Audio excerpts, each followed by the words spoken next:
Where are you off to? Black bag. Stephen Soderbergh is a really interesting guy, Cody, because he directs 25 feature films in basically the first 25 of years of his career, from 1989 to 2013. His first movie, Sex, Lies, and Videotapes. And then in 2013, he releases Behind the Candelabra and retires from directing.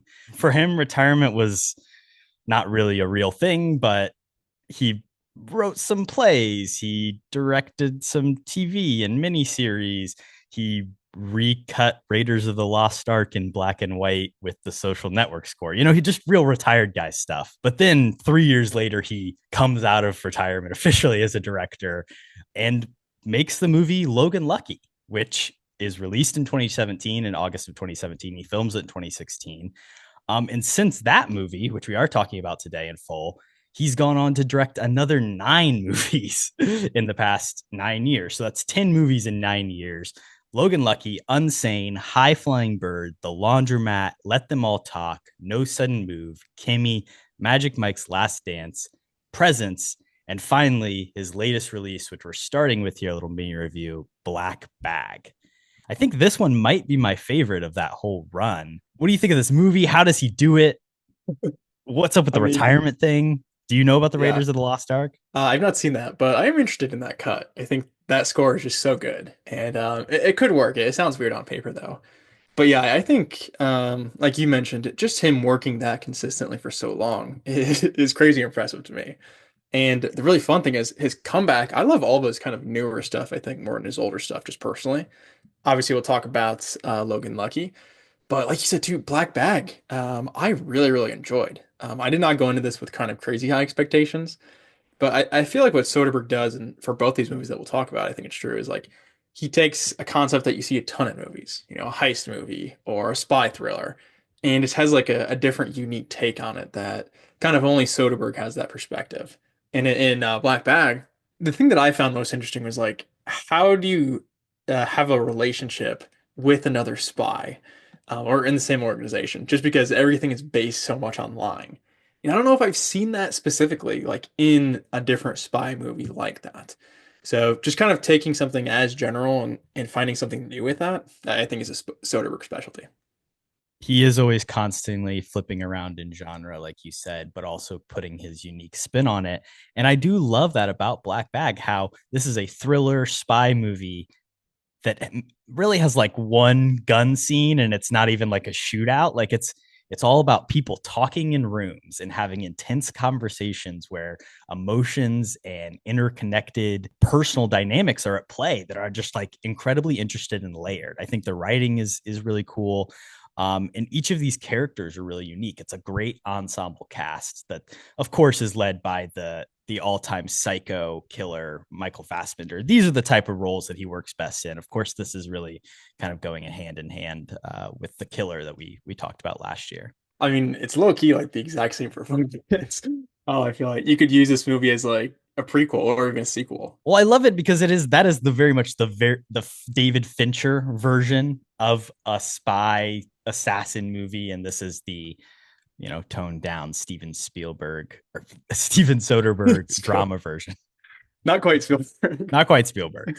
Got my But I Stevens agree mixed too. up. I thought the cast was awesome with this. I mean, obviously you throw in Kate Blanchett as the other kind of co-star. Just those two, I thought chemistry was great, and obviously performance-wise, I mean, they're going to bring in any movie they have ever been in. So I really love them. But like you said, I mean, just the other side characters as well. That dinner scene, just very early on in the movie, I think is a really good tone setter of just being like super intense. They're looking for a rat kind of in their organization. So they bring these Classic. people Who's the and mole? basically, yeah, they're Is it saying my who's wife or is it my coworker? the spousal part of it too, I think is really fun. But just the other people that they're kind of looking into are very interesting characters. The main side girl, her name is Marissa Abella, is the actress's name. I thought she was awesome. She made me laugh a ton. Also very attractive. Shout out to her if you're listening. But I feel like Cody out. She it. has a very alluring energy that feels like a movie star, and like the tension that she has with every other character, especially Michael Fassbender. There's a great polygraph scene between the two of them. Yes. Um, and then like you said, the dinner is great.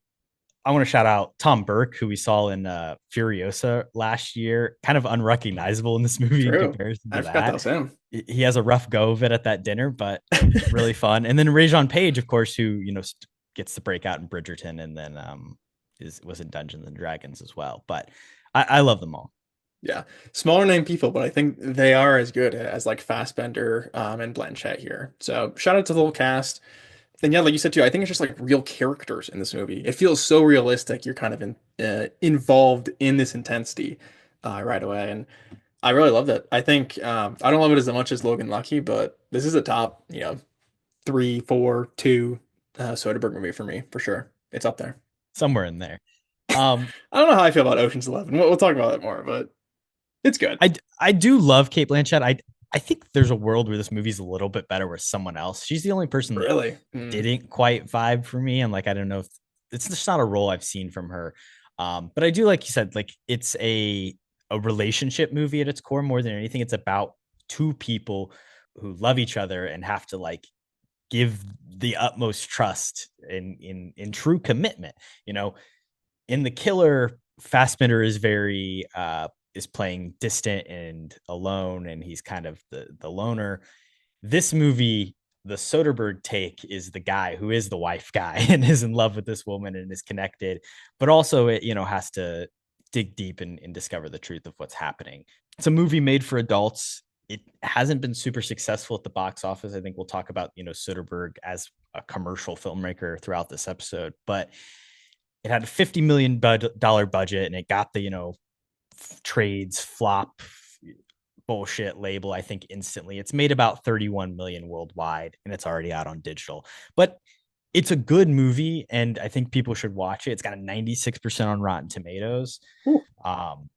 It's the type of movie that people are like, why don't we see these in theaters? It's a good question, especially when I didn't realize it was that highly regarded as well. So it's pretty awesome, but it does feel kind of like a lot for the budget of this movie. So there's not a ton of different. It's a lot of movie star. I imagine Blanchett and Fassbender might. It's a good point. I mean, they're probably like 10, 20 mil combined. But yeah, I would say the same thing. Definitely go see this. Kind of unique stuff like this that we don't see a ton, especially like this time, like this year. I don't know. I've not been super impressed. So this is definitely my favorite movie there so far. Shout out Black Bag, and shout out to the title. They should have named it The Vault via Elaine Bennis, but they messed up there. But everything else I love. I do think we need to keep the rest of our thoughts in the Black Bag and not spoil any more of this movie, Cody. So let's move on to the film that started the very prolific run post-retirement for Stephen Soderbergh. This is Kody and Korbin Have a Podcast, the show where two former roommates talk about Logan Lucky. Are you ready? Yeah. You certain? No. This is gonna be good. Seen that? Seen what? I need you to focus here. This woman needs containing. How goes it? Now there are no ones. How do you think it's going? That looks like it hurt. Hopefully you'll have beginner's luck getting it into first. A little intense for the kids, ain't it? No, they love it. Sugar plus potassium chlorate. It's very complex.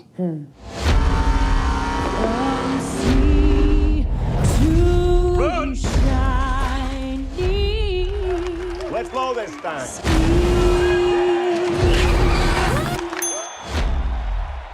Rated PG-13. As always, I'm your host, Korbin Zvokel, and I'm joined by my co-host, Cody Webb. Cody, I know you're excited to talk Logan Lucky. Howdy, y'all. Welcome to the Logan Lucky. I'm Jack Beer, man. That's a terrible like you accent. Said. We'll work on it. There's time.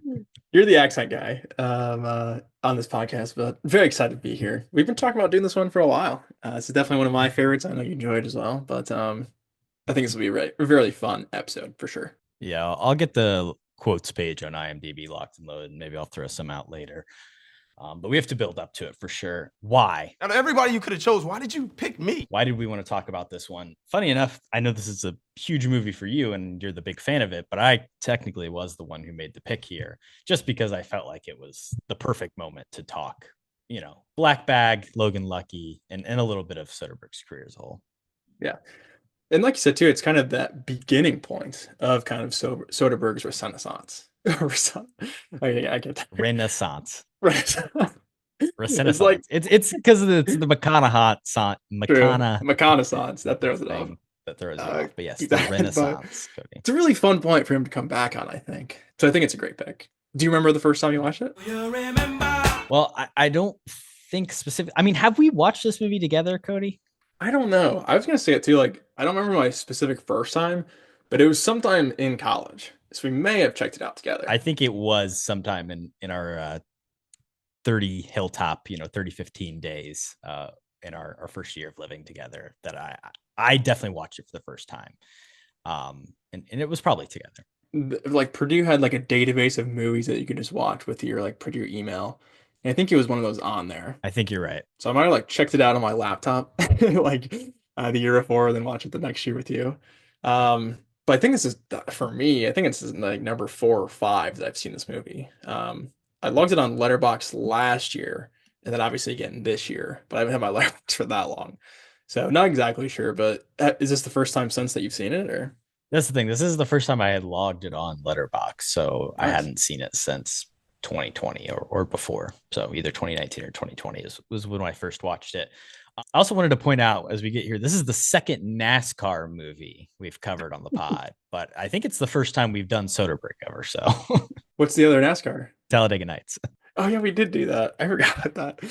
Yeah, Talladega Nights, another great NASCAR movie. Also Cars. Shout out. We should do that in the future, but there's not that many good NASCAR movies, I don't think. I'm not a big NASCAR guy, so I wouldn't be the first. I wouldn't be. I think we just named them all, really, for being honest. Racing. But Speed Racer. Does that count? Days of Thunder. I mean, Fast and Furious. Not an NASCAR movie. I love a car race movie, just not. I don't like them in circles. But hey, F1 coming this summer, Cody. it's a squiggly circle. Same concept. Right. I think they call it like hairpin turns and horseshoes and such. Clearly, they know what drift we're though. talking about. They Tokyo drift still. True. Shout out to Ferrari, Enzo Ferrari, and our man Adam Driver. It all comes full circle. Initial thoughts, Cody. I'm too damn bad if you don't like my initial clinical reaction. I know you love this movie, but on this rewatch, what struck you? We're both from Indiana, but I wouldn't consider myself, a country fellow per se. Country music, kind of mid. Not a big fan. Country fried steak, just gross. Also not a fan. I'm a fan. I'll throw that out. I like a country fried steak. You'll defend it. I respect it. But this movie, it's so country. First off, I mean, you have like the locations of just like these shitty rundown fairs, which I think is really fun. Really shitty, trailer parks, super country. NASCAR doesn't get more country. Even have Country Roads, one of the greatest country songs of all time. And then you got the crazy accents as well. You got Daniel Craig doing whatever he's doing, chanting it out, Driver really hamming it up. But like it is at the same time a really solid heist movie directed by Stephen Soderbergh, with that main cast of like Driver, Tatum, and Daniel Craig. I think just on the merits of that alone, it's a movie that's made for me. So even though it is crazy country, I still really, really do love it. Just because of kind of the cast and Stephen obviously as well. I think this is my favorite heist movie, other than Ocean's 11 and Fast 5 actually too. Shout out. But for a traditional like heist movie, I think this is pretty high tier for me. It is tough when I do think he's already made one of the greatest heist movies of all time. He's good at it, yeah. But every time he makes a movie, he does do something different. And while he's made sequels in the past, obviously he's done 3 Oceans movies, Magic Mike, Che Part 1 and 2. The big problem that we have with Ocean's 12 is that he was like, going into this, I'm going to do something different. I'm not just going to be like, give you the standard sequel. I'm going to give you some weird meta bullshit with Bruce Willis and Julia Roberts. I'm going to have a dancing Frenchman do disco, break dancing through lasers. Through the lasers, yeah. But he did something different and he adapted. And in Ocean's 13, maybe he kind of goes back to the basics because everyone hated that so much. And he's like, okay, I'll do one for the people. But in general, he is constantly evolving, working in different genres.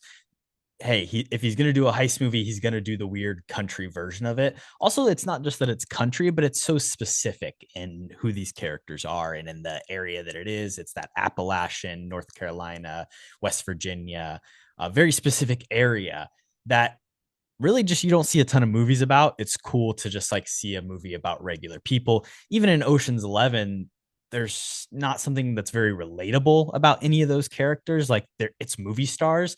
And while Channing Tatum is obviously an extremely attractive guy, and Adam Driver and all these people are famous, like he manages to kind of just make them feel like regular people in this movie and real people.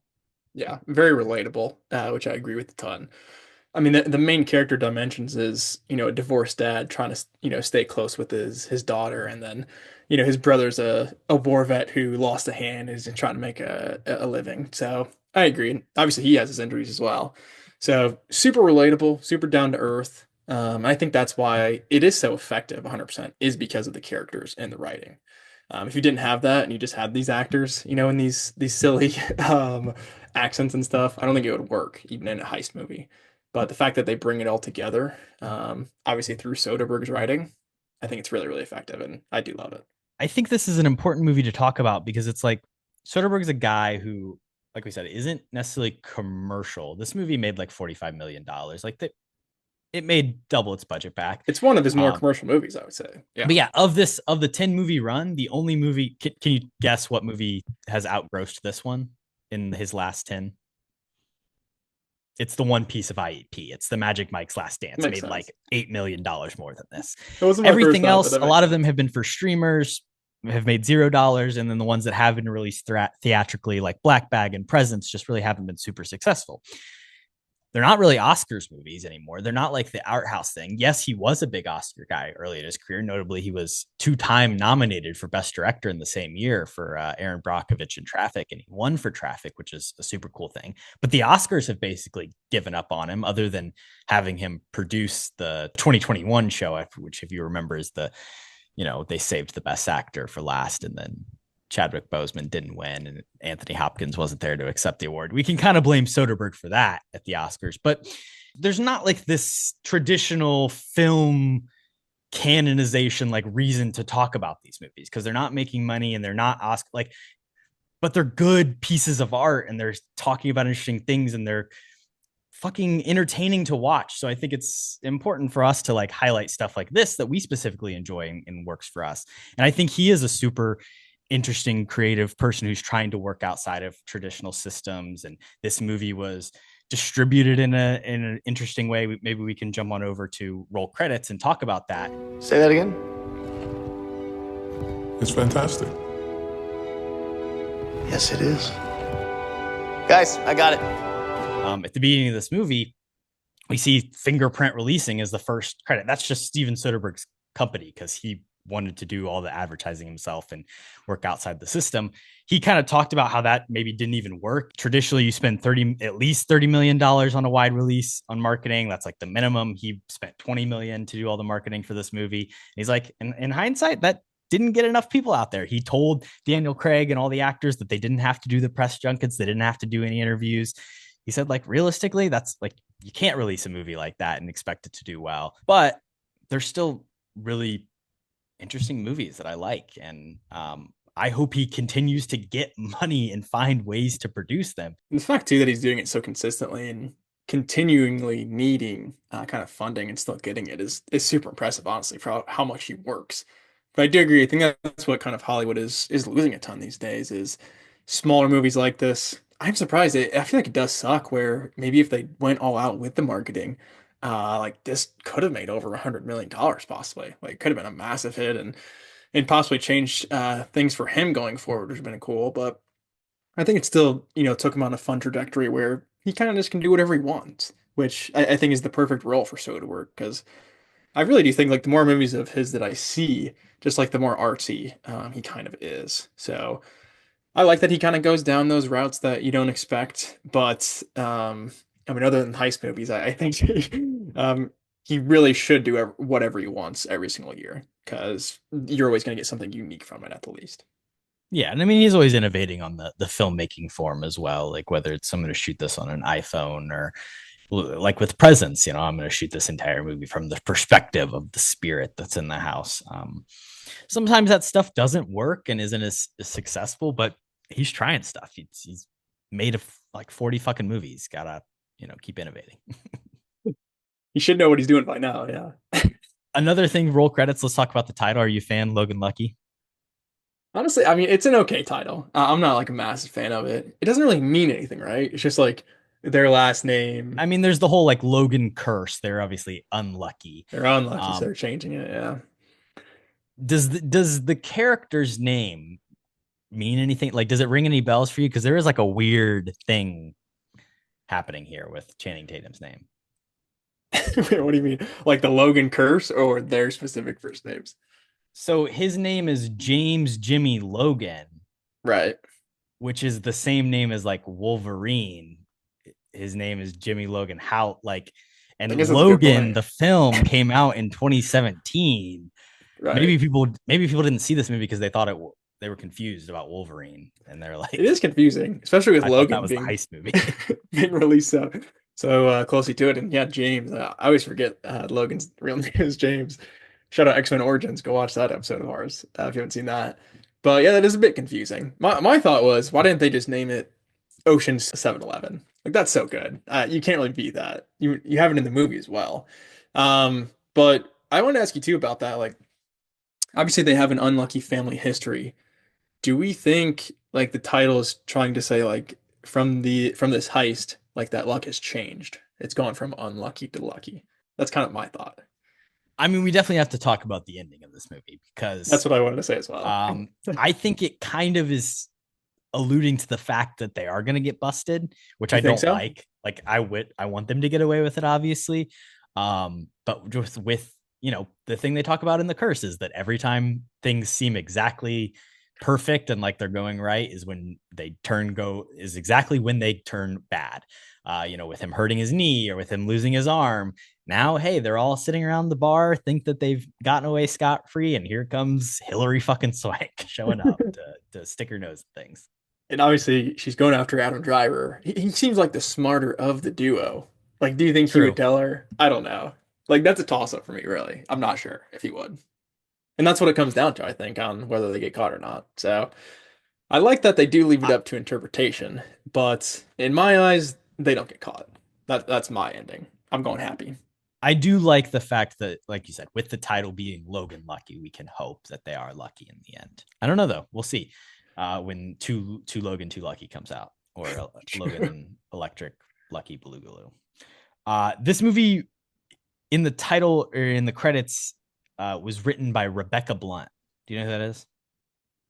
Is it Emily Blunt's sister? It's not a real person. Oh. Stephen Soderbergh and Adam Driver were like the only two people who were like, I've met this person. I've talked to them. They're real. Like they're from West Virginia.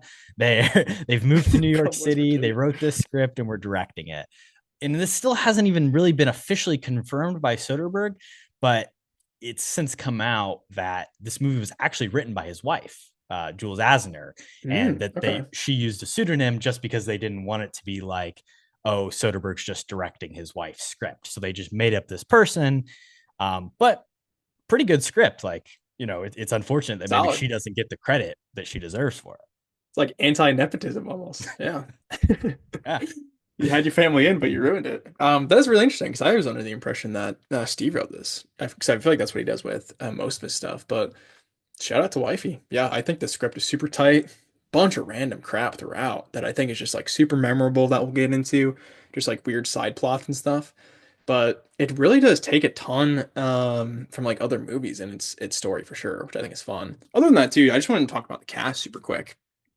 Roll credits. I already mentioned the lead three I love, Craig, Tatum, and Driver, my boy. But past that, there's so many people just in this movie. First off, shout out Riley Keough. She's in Mad Max, barely. Nepo baby herself. Yeah. I thought she was really good in this. She's never, she really is not in any like bigger major roles like this. And I think she was awesome with this. And the other person I want to shout out was, it's Roy from The Office. What's his name? David Denham. Is that right? And he was in Den Man, maybe. Den Man, yeah. He was in Rebel Ridge last year. I think he's really good in this. I think specifically Melly and his character are really fun with like their give and take. He has one specific line where he's talking about he's going to take the kids to the Fast and Furious movie, and they're just going to sit there and be scared shitless the entire time. I thought that was really great. But you also have Katie Holmes playing his wife, Jack Quaid, Hilary Swank, Sebastian Stan, Jim O'Heir from Parks and Recs has a tiny role. So I just think like this cast as a whole is really fun as an ensemble as you get deeper into it. Yeah, that was the thing that I was most surprised on the rewatch. I had totally forgotten about Jack Quaid, and I was like, oh, wow, this is probably the first movie that I ever saw with Jack Quaid, and I didn't even realize. He is obviously kind of fully countryed out, so he's a little unrecognizable. The hair, but, it's still in there for sure. Domhnall Gleeson's brother is the other guy, the Bang Bro, another Gleeson, another Nepo baby in this movie. Crazy. How many Gleason brothers are there? Honestly, there's a ton. I don't know, but we all. I think there's another one too. The goat, the father, the man who started it all. But yeah, the cast as a whole is really fun. Hilary Swank maybe a little underutilized, for sure, and we'll get to some other characters that we don't love, but fun cast and really fun movie. Let's get into the good, the bad, and the ugly.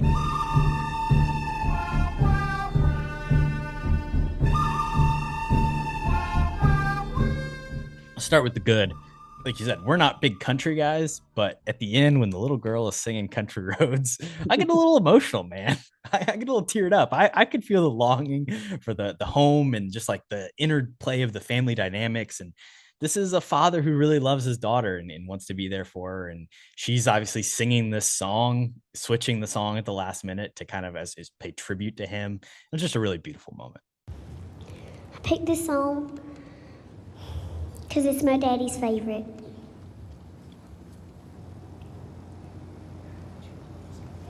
Almost heaven, West Virginia, Blue Ridge Mountains, Shenandoah River. Life is old there, older than the trees, younger than the mountains, growing like a breeze. Country roads, take me home to the place I belong. West Virginia, Mountain Mama, take me home. Country roads, all my memories gathered round her. Miner's lady, stranger to blue water, dark and dusty, painted on the sky, misty taste of moonshine, teardrops in my eye. Country roads, take me home to the place I belong. West Virginia, Mountain Mama, take me home. Country roads. It is very wholesome, and it gives off the bat too of like Little Miss Sunshine vibes. I think that it steals a little bit from there of, the cute little girl in this pageant. Very, very likable in general. But like you said too, I mean, kind of, Channing shows up, which is a bit of a surprise. She's got a great little twang too. Like her accent's probably the best one in the movie. She's very cute country accent, to be fair. But yeah, just belting out Country Roads when we know that's Channing's favorite song and stuff. It hits you right in the feels. So I agree. And I kind of bouncing off that, I feel like all those country elements I was talking about, they really do work. Like, even though I don't like the country stuff, the NASCAR, it doesn't have any NASCAR really. It just has like a fun ad with Sebastian Stan, and then it's got the announcer going, boogity, boogity, boogie. Let's roll. Like, that's the best part of the NASCAR races right there, those two things. So I think it nails it there. Also, the countryness, like the accent of Daniel Craig, I want to ask you about as well. It's very reminiscent of, his Knives Out shtick in a sense of he's just changing it a ton. But was that super effective for you? Because it's kind of hit or miss a bit for me. Daniel Craig never got out of character in the 2 weeks that they filmed this, so he was locked in. Everything about his character was pretty much created by him. Soderbergh was like, whatever you want to do. So the accent, the That's bleached awesome. hair, he just sent Soderbergh a picture. Was like, what do you think? And he's like, sure. I think the only thing that they really added was like, we want to give you some more tattoos, which, I'm sure he just leaned into and loved. But I think the look is great. The accent at times a little iffy.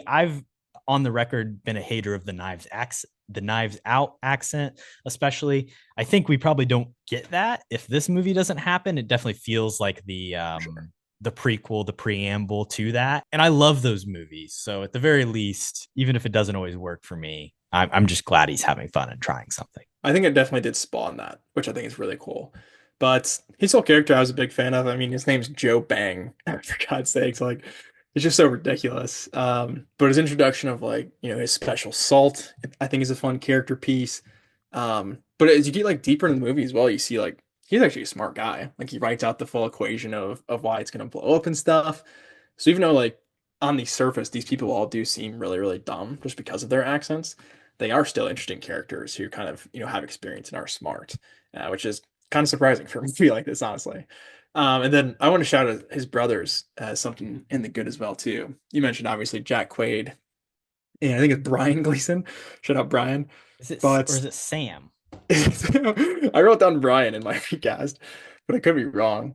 But I really love their inclusion, their intro as well, of just like being out. Oh, you're right, there. Brian. Yeah. Is it Brian? Shout out. But like them bobbing for fish, or I don't even know whatever it was gross. They were getting down and dirty for, and then their like catchphrase of, "Oh, we need a moral reasoning to steal something." You give them any reason in the world, they're like, "Yep, I'm in." So I think those are really funny. And then one other character moment with Jack Quaid I like too is when he's like making the bomb to start up the heist and stuff. They knock out something, I don't remember, electrical, but they're like making it and he's shaking it up. In Ocean's 11 terms, it's a pinch, Cody. You gotta get a pinch. Yeah, true. But they're making this bomb and they're mixing it up. And it's like, oh, it's gonna explode. And he like barely releases it and then it goes off right away. So I really like that moment. Anything with like the Bang brothers and bombs, I'm a big fan of this movie. I mean, this whole thing is a great family movie. Like the Bang family and the Logan family, like all the dynamics that interplay. When it comes to a heist like this, and especially in a small town, it makes sense these people would just stick to the people they can trust most, which is literally their blood. And then like you said, you have to have the proving, you know, can the Bang bros trust the Logans and vice versa. And all the interplays of like, we're only going to tell them as much as we want to, which then also, you know, is kind of a fourth wall break to we're only going to tell the audience as much as we want to as well. Yeah. The accents outside of Daniel Craig, I think largely work for me. Like, I think everyone else is pretty good. Adam Driver, I think, is fun in his accent. Tatum's isn't too thick. I mean, he could have been Gambit, but he didn't go full Gambit. Yeah. No, I think that would have ruined this was Louisiana set, we'd be done. True. And I want to say with both of them as well, I like their character intros. Obviously, that is my background of the duct tape bar, which I think is iconic. But just like the opening scene of somebody we haven't talked about, Seth MacFarlane, you know, popping in, getting a drink at the duct tape. Doesn't go very well, obviously, but you see like Channing Tatum's character is like, you know, the hothead, like he's the fighter. And then Adam Driver's just like the bit smarter of he's not going to jump in the fight, but he'll end it, you know, by burning your car down. So I think you like Molotov cocktail. Yeah, you get a sense of the characters right off the bat. And then obviously too, it's like a great place for them to all, you know, reunite and get a drink at the end. So just shout out to the duct tape in general. I want to visit it and get a drink with these guys. Yeah, it's like the fucking Mos Eisley Cantina of North Carolina. Facts. Is this the most like normal Channing Tatum's that ever looked in a movie? Like he's obviously still handsome, but like he talked about how he was just drinking beer. He put on like 40 pounds for the role, really just tried to let himself go, you know. Yeah, I think it's a fun character thing where he was like, oh, this star athlete in high school, everybody loved him, and now he's just, you know, worn down on his luck, battling this knee injury, you know, got a goatee, not very great going there. But is he uglier in any other movie? I don't really think so. So I might back it. He's a pretty good looking guy. Ugly, Cody, just for the record. I just said he looked like a regular guy. I mean, you can't really call Channing Tatum ugly. If he's ugly, then what are we? Good. Yeah, Lord. good question. Channing, don't come after us if you're listening. That's why nobody watches the video versions. Can't blame him. What else you got for good? Well, that's big thing, just like the overall pacing. I really enjoy. It takes like about an hour. I think it was like the 55 mark is when we get into the heist. But like we've been talking about, I think that gives us a ton of time to figure out like who these characters are and why they're doing this, which I think is very necessary in a movie like this. But the very interesting thing is like this weird, it's almost like an epilogue cutoff of like the last, 20, 30 minutes of once they finish the heist. It shows a really interesting aspect with the whole Hillary Swank of it, of them coming in, doing like the full investigation. I believe even a month or two goes by with that. I feel like that's just something that we don't really see a ton in heist movies, and especially in the other Ocean's movies that Soderbergh did. So I think that's really fun of just adding that on at the end and showing me like the actual realistic investigation and if they would or would not get away with it. So it kind of just adds a little bit more of credibility of like it is a happy ending, in theory, if that's your interpretation, or I guess vice versa. Yeah, that last bit just doesn't really work for me because it does just feel so rushed, and it is like we're gonna do a quick 15-minute montage. Yeah. Yeah. In this movie, he obviously plays with montage a little bit throughout at different points. But I don't love that ending. And there's a couple like weird side offshoot plots where it's almost like this has to get to be a 2-hour movie when it probably could have been an hour and a half heist movie and would have been a lot tighter. I agree. I mean, I'm always down for a bit of a tighter script. Black Bag, 94 minutes, man. True. Not a minute over either. But for this, yeah, I think what you mentioned before, like the flashback stuff of like, oh, they were keeping information from the bank, so that kept information from us. I think maybe that could have been cut a little bit better, or just cut altogether, because I don't know if it's really necessary, but still, like 2-hour movies, I'll take that these days. It's once you get to that 2:30 mark that it's pushing it for me, but I can do 2 hours any day of the week. I feel that. A lot of Soderbergh's movies have kind of an overarching anti-corporation feel. In Oceans, it's okay because they're stealing from the big casinos, and it's a bad guy too. This, they're stealing from a big corporation in this racing firm, but also it's like about guys who are down on their luck because society and the government and they haven't been properly supported. So whether it's Channing Tatum, this blue collar guy who's fired from his job because he has a limp, or Adam Driver, a former veteran who's lost his arm, who's just forced to like work in this bar. A lot of the movies specifically have these big anti-corporation turns to them. Stuff like The Informant, stuff like The Laundromat. This is just another one in that lineage, which is stuff that I'm always interested in as movies. I like those themes too, because it really does, or it makes me feel like there's an actual moral reason for them to do this, which kind of makes me root for them even more. So I do like that, and that is different from how he uses it in some of his past movies as well, of he's just kind of just making a point about it, but it is really intertwined of kind of why you like and root for these characters. And we can jump over the bad a little bit because I don't love the final act twists of this movie, but the thing that he does in Oceans and the thing that he does in this is where it's like they kind of get their money back, or they get the insurance money. Like everybody kind of just gets what they wanted. And is there really any reason to be chasing the Logans at the end of this movie? No. Hillary Swank just seems like stuck on this idea and she's out to get them because of the curse or whatever. But you're right. Like none of these people are that bad. Like they're not hard to root for. They're not stealing from, fucking sick people like Brett Favre or whatever. But, they're just good guys just trying to do the best they can. Provide for their little daughter. That was one of my things in my ugly. It's just like for this movie's stance on capitalism, I think it really brings it out the most of when they're talking about it, that insurance money. It's like, oh, we don't even know how much it was. Well, how much to get back then? Oh, we got plenty back. It's okay. Like you had no negative consequences from, getting robbed like this. So like you said, I mean, everybody's winner, but also nobody's winner at the same time. And especially like the people on top never lose. Like they're always going to make out in the end. So. 100%. Which I think is a really fun theme to tackle in, a heist movie. Because why would you not want to steal from them? If that's the case.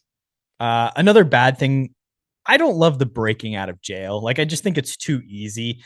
100%. I think the use of the riot and like the way it plays with the warden character and the fact that he's too like vain and won't, admit that his prison something bad would ever happen to it. So it goes unreported. I think that's smart, but just them actually escaping from the prison seems so unrealistic. Like, how do they know to pull that thing out of the wall in the bathroom, and then there's like a secret wall tunnel? Like in Shawshank Redemption, when he digs his way out and trudges through fucking miles of shit, you feel for the guy. This is the easiest prison break I've ever seen. What is like, it's kind of like lower security prison, so it'd be easier in theory. True.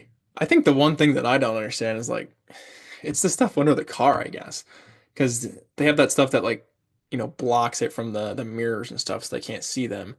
But then they stop at a gas station, they get out, they do the heist for I don't know what, an hour, 2 hours, Well, and that's the thing. The then timing of the heist is all weird. It's like, how long is this riot happening for? They right, obviously, she it's steals the guy's car and then they have very to get back to the convenient, pageant. right? That's the whole It's thing. all It's like, how long is this pageant? super super tight, and kind of it should take a lot longer, I think. But the thing before that too, actually, of like just them putting Adam Driver in prison, I kind of just don't like it all. Like you're just inserting him into prison on a It's whim the and a prayer ultimate that alibi. I guess that everything's gonna work out perfectly. I mean, it almost got screwed just from like they had to change the dates and stuff. But like any little thing goes wrong and Adam Driver's in jail for another 10, 15 years. So obviously it's high risk, high reward, but I don't think like putting him in jail actually makes sense from a logistical plan. Even though they are both going to break out, for 2 hours or whatever. And then to end it off, obviously the whole fireman situation.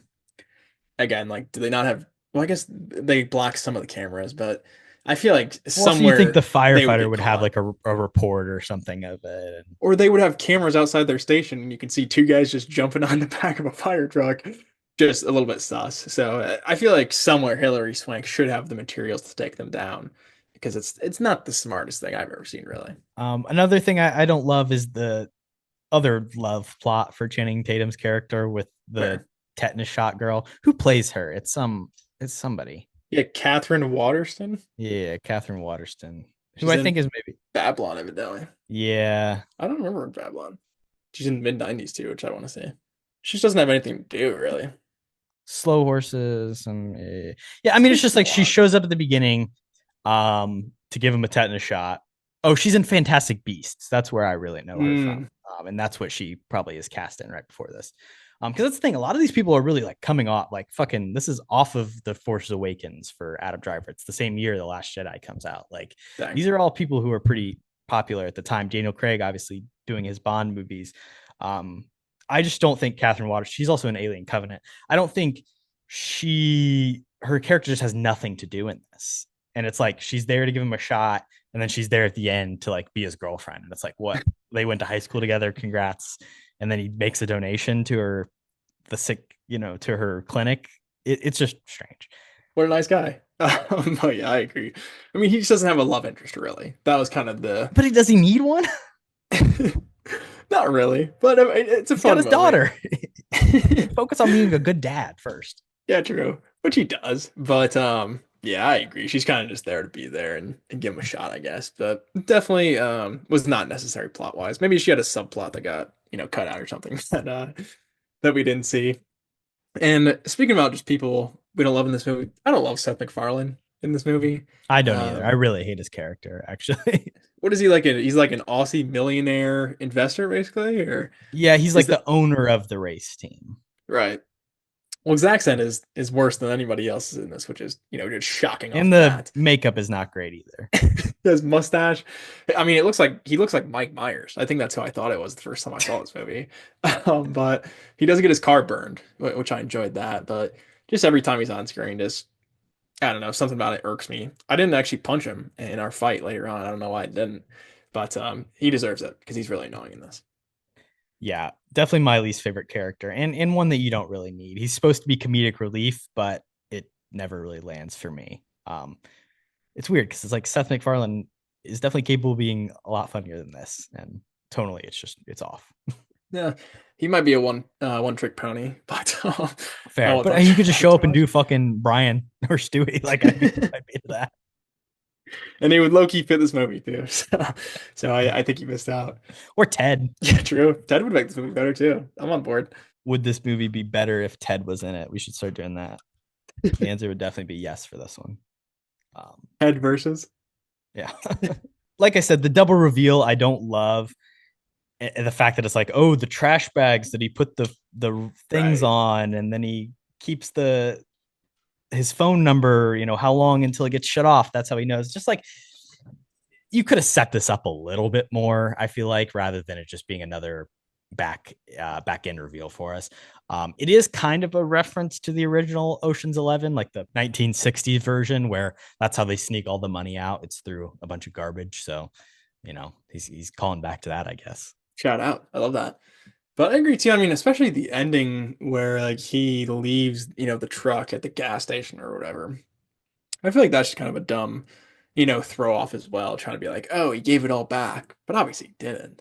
But that's what the Ben characters think, because that was the only like, trash bags that they had were in that truck or whatever. So kind of a strange setup. And also I guess too, like when the gas station have security cameras, somebody ID'd Channing Tatum one way or another here. But yeah, I think there are just kind of threads with the heist that I don't love. My only other small thing too is just like, I guess it's more of like the opening fight I was talking about. How do we feel about cauliflower, Korbin? Cauliflower. Cauliflower. I just think like that dialogue is the one piece of just like, I don't know, like that's so stupid. I don't know if it works for me. So that might be a little nitpicky, but I don't love the cauliflower callback. That I just like it because of the way he says it. That's fair. I mean, Adam Driver saying anything, I'm gonna enjoy. But yeah. The ugly Kody. What's your ugly? Okay, first off, we've been talking about Hillary Swank at the ending here. I'm pretty sure I tried to do some research on this. I'm fairly certain that this is very illegal. What is she is doing right now? We saw the case get shut down, but obviously she's still working on it and kind of putting her nose into people's business that she doesn't need to from a law or from. Sounds like she's an American hero, Kody. Trying to lay down the fucking law. Well, she's trying to take the money back from our American veterans without hands. So are you saying that like you saying Doge needs to get on her ass and maybe cut her funding because she's doing some stuff with taxpayer dollars on the back end? Scummy work from the just FBI. Everything about the character doesn't make any sense. Like I don't get why you need I get like Richard Jewell FBI vibes. I don't know why that's the connection I make, but also just John Hamm. Bad incompetent. Fair enough. Shout out Paul Walter Hauser, man. He deserves better roles. Right. And then my only other ugly too is just like I don't really like pageantry in general. Obviously, it's a country thing; it fits. Like you said, that heartwarming moment with take me home, country roads. It's great, but I don't know. Can we just stop doing pageants? I think it's stupid. What's the point? So I did have a pageantry question mark written down here. Listen, like I don't think it's my place to say whether it needs to exist, but it's probably true. A little bit of who are we to say? But things societally that we are worse off having, I would say. But I agree. That is the thing that interests you and is a good creative outlet and expression for you. Who am I to deny that? Go for it. Shout out. My name is Earl. They did it great. But painting that poor little girl brown and making her sing on stage is not a good pipeline we really need. Tough. Also, again, like we're in the ugly, we're nitpick. Like I don't know, Adam Driver playing a one-armed guy, is that problematic? Not really, but he did really serve in the army, so at least we can salute our veteran for that. Yeah. So when Tatum fights Seth MacFarlane, that's okay. He was actually fighting for a real vet, but he does get a robot hand at the end though too. That's kind of cool. But... That is sick. Yeah, it's all worth it. I think it's all very well done. Like the effect looks good. Yeah, and I guess the other ugly thing, like they make jokes, with his hand. I think the funniest one is like when he gets arrested, they're like, "What do we do?" But he's the ultimate straight man, so he's so deadpan it works. But yes, the him getting handcuffed is hilarious. That's funny. The one where he loses his arm in the sucking thing. I don't like that one as much. Could have cut that one. A little ugly. And we're gonna take a quick commercial break. Thanks for listening to the episode. You can follow the rest of our happenings over here at Kody and Korbin Have a Podcast on Instagram, Twitter, and TikTok at KHAP Podcasts, KHAP Please follow us on Spotify, give us a rating, subscribe to our YouTube channel, and follow along for more. And we're back with Welcome to the Academy. I'm going for the Oscar this year. Kody, what awards do you want to give this film? Yes, my first one, and we already talked about it a bit off the bat, so I'll jump into it, but I do think this is my favorite and the best NASCAR movie. Like I said, I think the only other contenders really is Cars and Talladega Nights. I think those two are up there, but me personally, I mean, I don't think Cars or Talladega Nights comes anywhere near this, in my opinion. Do you think it's the best NASCAR movie? Do you concur? Yeah, I mean, I can't, like I said, I didn't think of any NASCAR movies in the time since we talked about it. Another There's not racing that- movie I know you not that love is many. Rush, but that's not a NASCAR. Oh movie. yeah, I mean, there's tons of other racing movies, but I think just like strictly NASCAR, because they probably had to pay to like use the NASCAR like Coca-Cola 600. I mean, and it's stuff, cool. too. They literally shot on location, which is something that I Yeah. love. They used the real Charlotte Speedway. I'm looking Racing Dreams. Nah, Herbie dude. Fully Loaded. Does that count? Days of I haven't Thunder. seen it. I've never seen Days of Thunder. I but haven't that's seen that either. Tom actually. Cruise. Blink of an Eye. Greased Nah. Lightning. We're giving Rowdy. it to it. Bingo. Best NASCAR You're right, movie. Cody. Definitely the best What- NASCAR movie. What's your Oscar? Best character name, Joe Bang. Just incredible. I mean, the Bang brothers as a whole are great, Yeah. but I mean, Joe Bang should be in every movie, even if You it's can't not the beat same Joe guy. Bang. Yeah, no, I back That's that. incredible writing. And then the other one is just like the award for letting Daniel Craig be a little weirdo. You know, for like 2 decades, he was basically stuck as James Bond, the very straight laced, 007 shaken not stirred guy. But Logan Lucky, Knives Out, Queer, like all these roles where Daniel Craig just kind of gets to be a little freaky, be a little weird guy. I think he's having a lot of fun. So I'm going to give Logan Lucky the award for letting him do that in the year of 2017. Letting him break out and be his crazy self. Yeah. I love it. Shout out, Got to Jimmy. commend him for that. And my last award that I'll hand out, I'm going to say this is the biggest waste of Sebastian Stan that I've seen in a while. Yeah, he does have actually some other movies with very small roles, but the ad stuff I think it's a good bit, but just needed a pinch more of him, I think, for Sebastian Stan. But I mean, kind of early work for him as well, I guess. He's gotten a lot more into serious stuff lately, It's obviously. still post. I mean, this is after Post Civil War. Winter Like Soldier, we've yeah. had three It's been a while. KHAP movies. But I mean, he didn't do a ton of like serious stuff. I mean, he's always all over the place. It's hard to say, but I think this is a very big waste of his talent.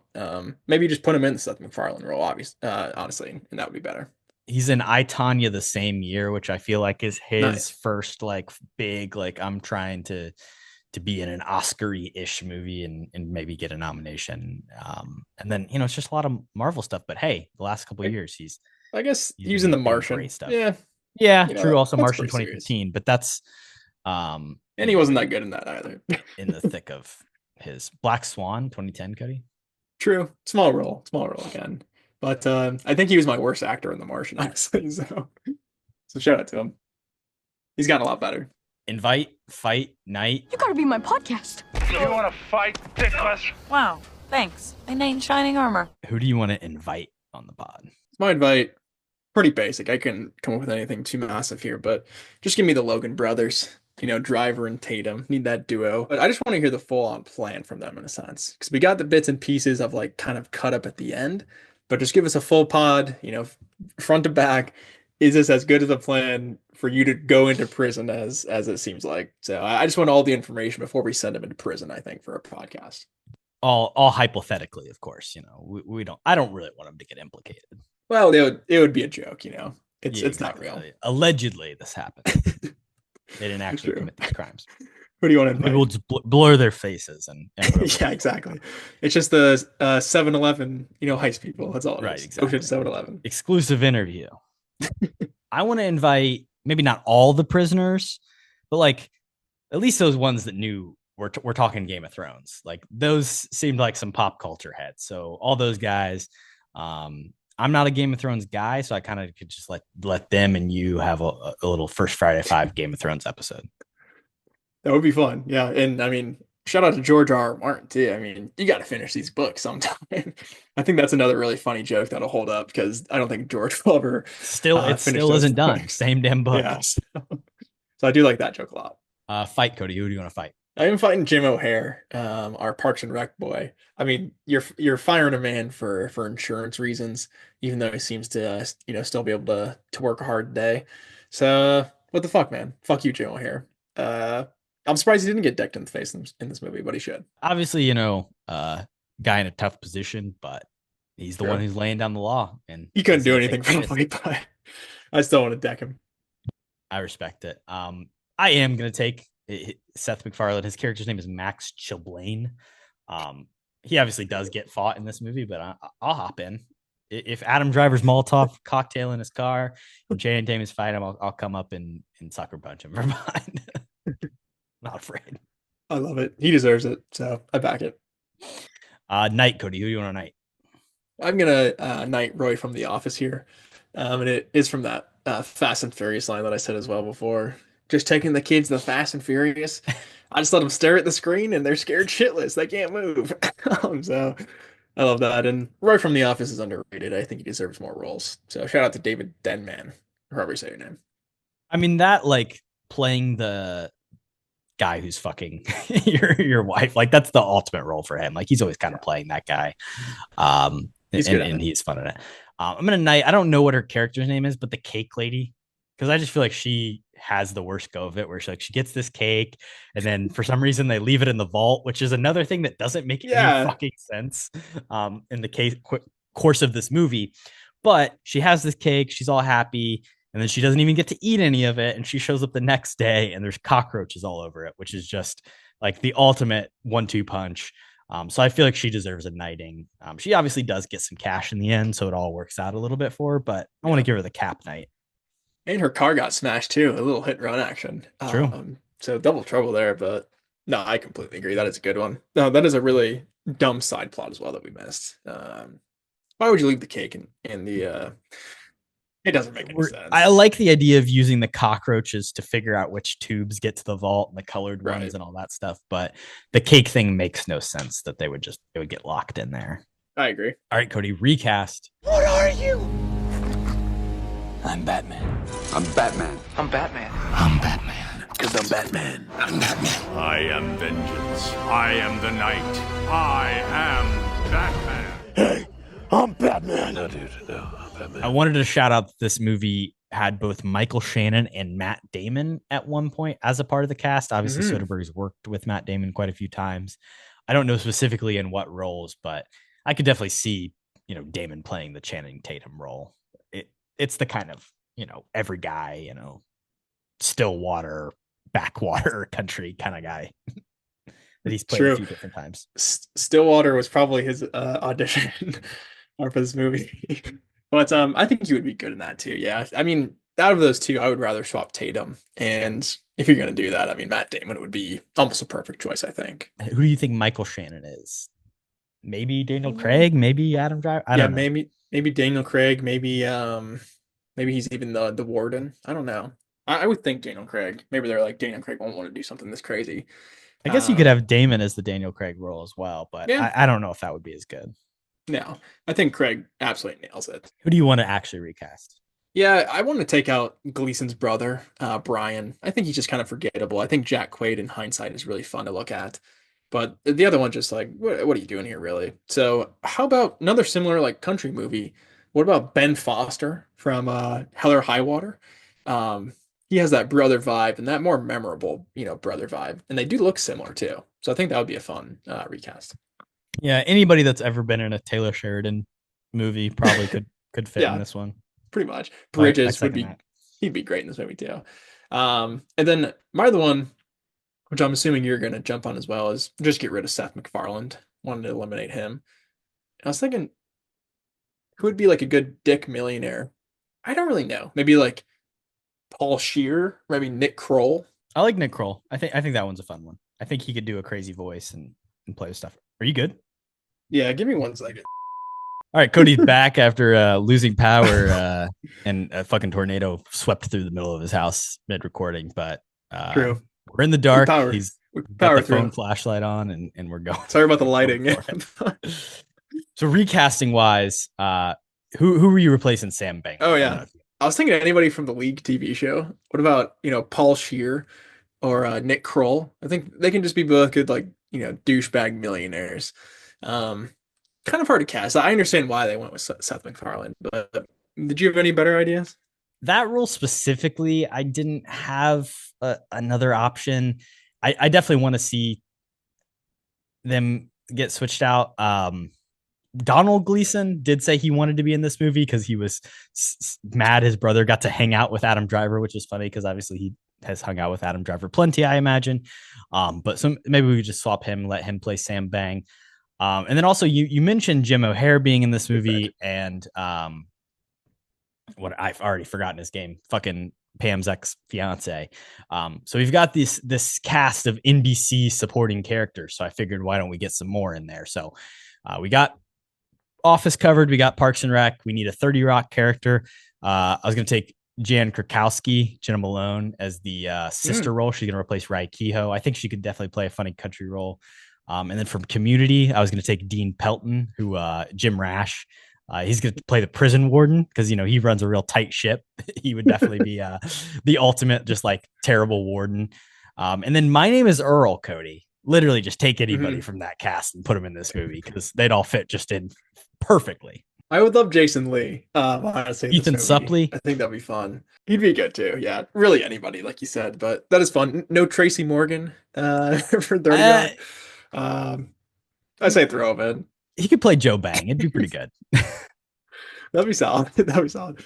I like that though. I like the sitcom theme with the recast. Let's jump on over to the rating. As you proceed through the poetry in this book, practice this rating method. I know yours is going to be higher than mine. I'm going to give this movie a 48 out of 69. It's like a 3.5 star movie for me. I do enjoy it, but there are just a lot of things that I have issues with, like the prison break and some of the other stuff that just seems a little too easy in the heist. But really fun family movie and good genre picture. Love that. Mine is going to be a bit higher, like you said. I'm going to go with the 62 out of 69. Hitting the 60 mark here, which I wasn't sure if I would. But this is a 4.5 star movie for me. I think it's near the middle of my 4.5 star movie rankings. Not at the very top, but not at the very bottom. Just one I really enjoy. Super rewatchable, which is definitely a part of my rating system. And yeah, crazy cast. Maybe my favorite Soderbergh. Like I said, I think Ocean's 11 is maybe a better heist movie, but those are super tight on my overall rankings for sure. I think it's maybe like 5 or 6 in my Soderbergh ranking. I like Ocean's 11, Ocean's 13, Aaron Brockovich, Black Bag, Side Effects, Traffic, all better than this movie. But Aaron Brockovich is very underrated too. Yeah. A lot of his older stuff, like you said, is more Oscar baity, but it is still very good. Like I prefer more of his modern stuff, but I think it's just different stylistically from a lot of his older stuff. Yeah. He's a very varied guy, which I love. Tomato, Cody. Tomato, I'm throwing tomato. Let's run this. Number from 1 to 10. The answer is number 3. Gotta be Craig, right? It is Daniel Craig. Bingo. He's got some good for sure. I mean, like we said, he has a lot of good. What is the best of the good of Daniel Craig? I know a fun one that's really high, but he's a tiny role in it. I think I'll just be safe, be basic, and take the first Knives Out here. I feel like that would have, it's got to be in the 90s, I would think, for Rotten Tomatoes. Knives Out has a 97%, which is oh wow, big Joe Bang for you right there, Cody. That'll help. The thing is, I think there's a lot of easy high movies for him. The lower end is where I struggle, and there's an obvious one I got to pull, and it's Cowboys and Aliens. Because we know that. We know that is at the bottom. 44%. That's good enough for me. It's not that bad, honestly. It should be lower. Well, there is one bad James Bond movie, which is Quantum of I don't Solace. know which one is it. Oh, is it that one? It's Quantum of Solace, yeah. I can't think of anything else. I couldn't even think I of bet that's Cowboys like a and Aliens. 60%. I don't know. It should be 50s. I'll take that. I'll take Quantum of Solace. I think it's got to be low. If it's over like 50 or 60, that's an abomination. 2008 Quantum of Solace, 63%. Well, and it's over 60. What did I say? I mean, you're set up to win here because he's got a lot of good. Gap of 34. So I need to get over a 78 here. So I need to get a 79 or higher. I mean, I could go Glass Onion. That's easy. I think any other James Bond is over a 79, probably. Maybe not. Maybe not No Time to Die, but like definitely Skyfall and probably Casino Royale. Definitely Casino Royale. I think I'm gonna take The Girl with the Dragon Tattoo. Is that might lose? it feels a little risky, but I want to shout out another episode. We have covered Daniel Craig in the past, but 86%, good enough to win. That's all we needed. Good enough. Good dub. I was thinking The Force Awakens. He's not really in. He's one but of the stormtroopers. I think it is probably listed on this page. Let's see. Oh, 100%, I would think. But that's like a 98 or something stupid on Rotten Tomatoes. Actually, it doesn't appear on his which is fair. I mean, he's not really in it. Yeah, not on his Rotten Tomatoes, so maybe we wouldn't have been able to count that. But just running over, Glass Onion has a 92. Queer has a 77, so that would have been risky if I had taken close. that. Logan Lucky, this movie has a 92%. I don't know if we shouted that out. Nice. Other Bonds, Spectre has a 63, so also bad. But Skyfall is a 92. No Time to Die is an 83. Thanks, Spectre. Casino Royale is a 94. Right? Yeah, 94. Casino Royale is really good. I think Spectre was the Dave Bautista one. So come on, Dave. You gotta be better than that, man. He does have some bad movies in here. Something called Dream House, which is a 7%. Apparently, he's in The Golden Compass, which is a 42%. Oh, dang. Shout out to the RCR. I haven't seen that movie, but they covered it, which is fun with Narnia. But I did not know he was in it. Apparently, he's in the Lara Croft Tomb Raider movie, which has a 20%. So, oh, really? Okay, I've not seen those either. That's fun. Shout out Daniel Craig, man. He's been in some weird stuff, I guess. Weirder than I gave him credit for. Yeah. Well, you lose. Sucks to suck. Weekly watches, Cody. What have we been into? What have you been watching? How's the movie? What movie? Been a minute since we recorded. Yeah, it has been. And off the bat, I'll touch on a little bit of TV. I'm like deeper into Brooklyn Nine-Nine now. Actually, I've been watching that somewhat consistently. I think I'm in like season 5-ish. So working through that. Want to keep up more with my my TV and my sitcoms. I'm planning on watching King of the Hill. Is that what it's called? No. That's the King of animated Queens. show. I want to watch King. Oh, okay. Yeah, no, I want to watch King of Queens. Shout out Jerry Stiller, man. All right, You should check out King of the Hill. It's a classic. Really, I haven't seen that either. So maybe I will. But I'm looking. I am liking Brooklyn Nine-Nine so far. Also been watching Survivor. This season has been actually pretty solid, surprisingly. So definitely check that out if you haven't. Merge is coming up. And then I've been in the theaters a couple times. So I went and saw Mickey 17, which, to be honest, I didn't really love. I like, obviously, Bong Joon-ho and Rob Pat. I thought, both of them were just solid, but it was just like the most Bong Joon-ho movie of all time with, of course, it's going to, have these weird CGI creatures. It's going to have this, crazy maniacal villain that's over the top. So maybe just a bit too much for me, especially with the Ruffalo and Toni Collette of everything. But, still decent. And then the other night I actually went and saw Princess Mononoke in IMAX, which I thought was really fun. It's actually one of my buddies' favorite movies that I'd never seen before. So I saw it for the first time on the big screen. Really awesome visually, just like all the tree spirits and stuff. Really, really cool. But also too, just like the overall story and themes is obviously super important, and I really enjoyed it. So I do want to check out more from Miyazaki, and stay tuned for that basically. So I think I'm watching The Boy and the Heron here pretty shortly. And then that movie, Cody, is the whole reason Leo is a big environmentalist, because he watched that and he loves it so much. And then he showed it to Marty because he'd never seen it before. One of the few movies Scorsese was not familiar with. Leo taught him about Miyazaki. It's a good inspirational pick there, so I back it. And then other than that, just some other random movies. I did check out Chasing Amy, continuing on my Kevin Smith run. I actually really liked it. One of Ben Affleck's like better, serious roles, I think, especially in the romantic field. The ending completely lost me though. It's like Jason Lee, excuse me, is in love with Ben Affleck.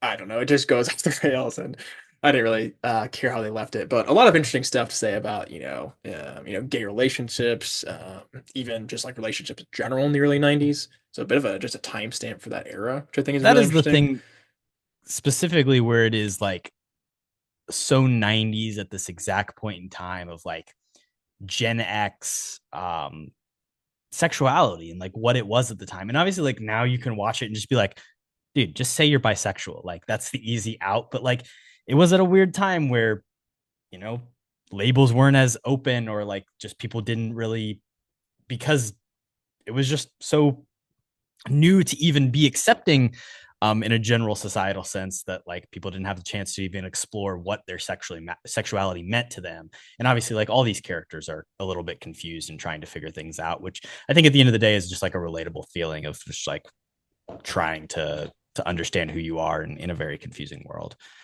So even though maybe like the exact specific interactions wouldn't happen today in the same way, like it is very representative of a way of a lot of people felt at that time. I think that's the first time from a Kevin Smith movie that it's dove into something like that. So I'd like to see that, and hopefully a bit more of that serious stuff going forward. And then on that, the last couple of days, I've had a bunch of time. So I watched End of Watch finally, which I know you've been recommending to me for a while. I did actually really like it. Maybe don't love like, you know, how the villains are filmed and stuff, and just like their inclusion in general. But it is really interesting, just like the documentary style that they go about it. And Gyllenhaal actually is really good in it. So shout out to him. There's like, it's weird with Gyllenhaal because he's just like really great and stuff, or he's just like really shit and stuff. It's about 50-50 for me. But Michael Peña's a dog too. Anna Kendrick. Like that movie's kind of made for me with that cast, I feel like. So that'd be a rec for me. And then I also watched Super 8, which I'd never seen before, shockingly, from J.J. Abrams. It's basically just Stranger Things with, you know, a little bit of Jaws mixed in. Stranger Things is basically just Super 8 for the record, because which one came first? Oh yeah, Stranger Things is Stephen Adams and Stephen King, excuse me, and it. I mean, Stranger Things rips off everybody. Dude, a fucking New Zealander playing basketball is what Stranger Things is. That's not exactly how I would describe it, although Vecna is pretty tall. He would probably yam on you in the post, little mouse in the True. house, actually. Well, I'm just saying, like, I know Stranger Things steals from everything, but it does right. Super I mean, 8, it's the like 80s. 10 times better. Yeah. Well, and Super 8's like 79 or something. So it's very close. I mean, really, what that is him being like, I love Steven Spielberg, and I want to make Steven Spielberg movie. It's E.T. as well. Yeah. And I mean, I do like those aspects of it, of like the kids being I love Steven Spielberg too. I get it. And he's okay. He's all right, I guess. But that's my favorite part of Super 8 is like the kids and them trying to make this, you know, movie and live out their movie dreams. So I enjoyed that aspect of it. And then lastly today, I checked out The King of Staten Island, because I did watch This Is 40 earlier in the week as well. Didn't really love that. So I was like, all right, I'll check out some other Apatow stuff I haven't seen. And this was decent. I mean, I actually like Bill Burr, great mustache. I like Bill Burr's been on a generational run lately. Shout out to him. I actually like Pete Davidson. Star of Dogman, Pete Davidson. True, I haven't seen that actually. But all the little acting roles I've seen him in, I've enjoyed. And he plays himself in this, of course, but I think it is effective. It has more of an emotional, you know, kind of heartbeat versus some of the other stuff that I've seen him in. So shout out Firefighters and shout out to that movie. But it was still okay. For an Apatow movie, I wasn't like blown away or anything. It is. Those are my recs. It's like the best acting performance from Pete Davidson, which obviously, like you said, he's playing himself. Yeah. It's the Apatow thing where he takes a comedian or he takes a comedic presence and kind of builds the movie around him. He did it with like Trainwreck and, you know, like you said, This Is 40 and Knocked Up with Seth Rogen. Yeah. Are you going to check out The Bubble next? Is that on your Judd Apatow watch list? I don't really want to. I was looking at his letterbox. I didn't even realize he directed that until today, I believe. But I've never seen Knocked Up, actually. So I think that'll be next on my list for him. Gotcha. Yeah. I actually haven't seen This Is 40, so I need to watch that one. It's okay. Yeah. I don't know. Not great. Mina's a huge fan. I know. I saw that she liked it too. So we'll have to chat about it. I've been on a bit of a binge as of late that I know you can appreciate, Cody. Diving deep on the Star Trek movies that I haven't seen. Obviously, a couple months ago, I think we talked and I had watched like the first 4 in the original series. So I finally got around and finished that run out with 5 and 6. And then I watched all 4 of the Picard starring movies as well. Let's go. So it's electric. Generations, First Contact, Insurrection, and Nemesis. I gotta say, of all the Star Trek movies I've seen, which now at this point, the only one that I haven't seen is Beyond. First Contact is easily my favorite. Like I think that is the pinnacle of what a Star Trek movie could be. Like that's probably the highest I'll ever like it. I think the Borgs are great villains. The mix of like the cyberpunk, but also like kind of BDSM, Hell's Razor, body horror stuff with like Data and the Borgs is super sick. Clearly, like, yeah, the Queen, incredible visual effects and also just styling. Obviously, all that stuff heavily influences The Matrix that comes a few years later. It's also released in the perfect time where there is CGI stuff that looks good, but there's also a ton of reliance on the models. Even just with like Insurrection, I think the ships are almost entirely CG. And then when you get to Nemesis, like there's no models on anything and it just looks bad. But that movie came out in the perfect time where it's blending all these styles. Picard gets to have like a huge blow up moment where he like smashes his like little gold ships. And then also just like the supporting cast, James Cromwell is really good in it. Yes. Like what's that woman, the woman's name that Guinan? Whoopi Goldberg. No, not Whoopi. I do really love that movie though. Like you said, it's also just a really good time travel movie. The Borg are by far the best Star Trek villains. And it's a really cool thing where in the Next Generation TV show, which obviously they talk about a ton in the movie, but Picard, he does get captured and he becomes the leader of the Borg. Yeah. Locutus. So like they really do take a concept from the show that was big and turn it into a movie, which isn't really the case with all the other Next Generation movies, which I think is why those suck. So I agree. I really love First Contact, and I love that you said that. Alfre Woodard is the woman that I was talking about. She plays the other human on Earth with James Cromwell, who gets beamed up to the ship and goes head to head with Patrick Stewart, and it is really incredible. Also, Adam Scott has a fun cameo at the beginning of the movie because of the Deep Space Nine stuff. Or is that the one? Or I don't know. There's so many fucking movies. I don't know. I think you're right. I don't know Adam Scott was in it, honestly. But no, this one is my favorite. And honestly, like the next two ones are like my two least favorite in the entire series, Insurrection and Nemesis. I think are both Nemesis worse is terrible than even like the original motion picture movie, which I don't like. So, is that why you want to talk about Tom Hardy? But yeah, that was my shout out to Tom Hardy. What the fuck? I forget he does not really look like Patrick Stewart, so I don't get the whole like we're gonna cast him as like the young clone of Stewart. The Remans, terrible villains. They do look kind of cool, but I did not care about anything in that movie. And also Insurrection, also very bad. Yeah, not great. Insurrection's okay, but yeah, Nemesis, the only part I like is at the beginning where it's, Riker and Troy's wedding. After that, just heap of garbage. And Jonathan Frakes, who plays Riker, actually directed Nemesis as well. No. So, he directed First Contact. Was it Insurrection, and then they bring in a new director for Nemesis, which is kind of weird because he's still in the movie. But well, he directed the best one. Then I was wrong about him. So shout out Jonathan Frakes.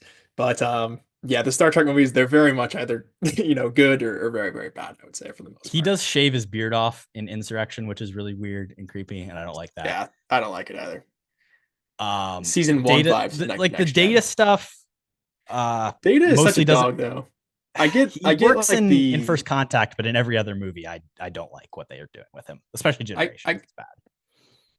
Yeah, I think especially Nemesis is bad because they give him that emotion chip. And then there's another one of him, and and then that plays into the Picard series too. Yeah, I agree. They find like another replica for Noonien. Weird stuff in Nemesis for sure. But I'm glad I've checked him out. I've now got a pretty good idea. I think I am probably gonna now rewatch Star Trek, which of course we've done an episode on the JJ version. Just kind of with the hindsight of understanding the Picard and I'll have to rewatch it too. Or sorry, understanding the Kirk and Spock characters a little bit better. Yeah. And then also I need to check out Beyond because I've never seen that one before. So yeah. And also decent. I think I've seen Into Darkness, but it was only once, and it was probably when it came out. And I've heard it's terrible. It's really bad. Cumberbund. Get out. My question for you, Cody, is if they were going to make a Star Trek movie today, what should they do? Should they do another with the JJ cast? Should they do all original characters? Like what realistically should happen? I would do a Star Trek 4 with Chris Pine, that cast. But but make it an ultimate shootout. Tarantino doesn't have to write and direct it, but like go with that style. Go full action, have some fun with a space battle. So that's what I would but do. that's like not a Star Trek thing to say, Cody. Like that's not what really Star Trek is. Yeah, but that's what makes Star Trek 09 so good, though, is the action. So it's tough. I mean, I'm down for a next gen movie. Reboot it. Yeah, you don't have to bring back Patrick Stewart or anything, but I like that idea. But I would rather it be a TV show. I think that's the problem. I mean, they got through Star Trek 3 seasons movies of Picard. They probably don't need to do any more of that. True. 2 seasons of shit, if I say so myself. But yeah, that's the problem with the Star Trek movies, I think, is sometimes they're just a little bit boring. And that turns a lot of people off. So I would, and they've only gone the full action route, once in 20 movies. So do it again and go out with a bang with this cast, I would think. But you have the emotion there where I think you can do some good stuff with these characters and these actors. I just don't know if, they'll do anything else, unfortunately. The last thing I'll end on, Jonathan Frakes directed 2 other movies that were not the 2 Star Trek films. Do you know what they are? I know Nimoy directed 3 Men and a Baby. But I don't remember Frakes. That guy's a legit director now. First, he directed the film Clock Stoppers in 2002. And then he directed Thunderbirds. How did I forget about that?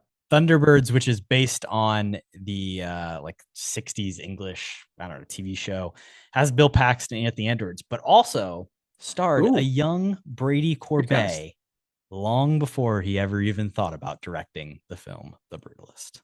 So there you go. Jonathan Frakes. Wow. The connections, man. Taught Brady everything he knew. Create a legend. Good work, John. Keep your beard. Thank you to everybody for listening. And peace. Stay gaffing. What you've just said is one of the most insanely idiotic things I have ever heard. At no point in your rambling, incoherent response were you even close to anything that could be considered a rational thought. Everyone in this room is now dumber for having listened to it.